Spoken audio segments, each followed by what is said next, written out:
Pria difabel yang terjerat kasus kekerasan seksual, IWAS, menjalani sidang perdana di Pengadilan Negeri Mataram. IWAS pun sempat mengeluhkan soal fasilitas penyandang disabilitas di rutan. Sidang perdana kasus kekerasan seksual dengan terdakwa IWAS digelar di Pengadilan Negeri Mataram.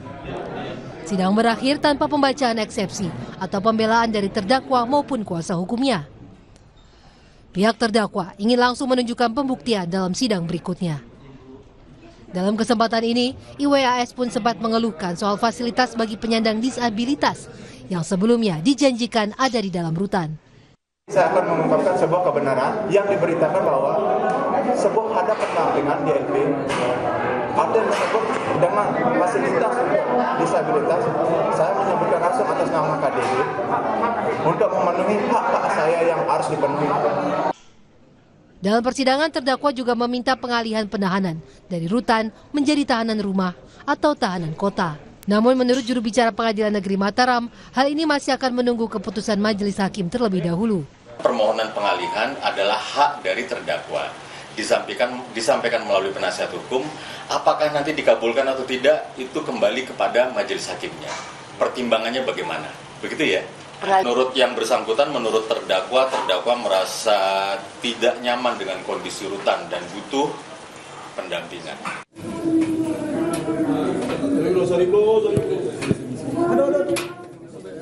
Usai sidang, terdakwa menangis histeris karena mengaku tidak tahan berada di rutan kelas 2 Akuripan, Lombok Barat. Sementara ibunda IWAS tiba-tiba pingsan di halaman kantor Pengadilan Negeri Mataram saat mendampingi terdakwa hingga langsung dibawa ke rumah sakit untuk mendapat perawatan. Fitri Rahmawati, Kompas TV, Mataram, Nusa Tenggara Barat. Bentrokan yang melibatkan dua ormas di Blora, Jawa Tengah berakhir damai. Kedua belah pihak sepakat untuk kembali menjaga kondusivitas dan keamanan di Kabupaten Blora.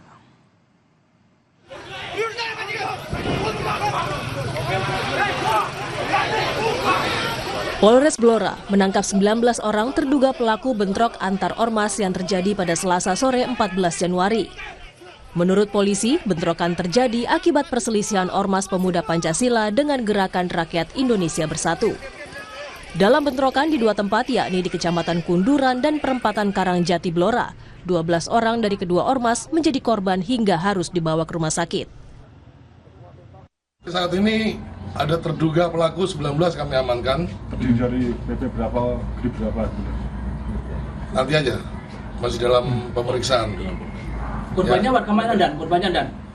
Korban warga Kabupaten Semarang. Pasca bentrokan, kedua belah pihak sepakat berdamai untuk kembali menjaga keamanan dan kondusivitas di Kabupaten Blora. Dari Pemuda Pancasila Blora siap pada hari ini, jam ini, untuk menciptakan kondusivitas wilayah Kabupaten Blora.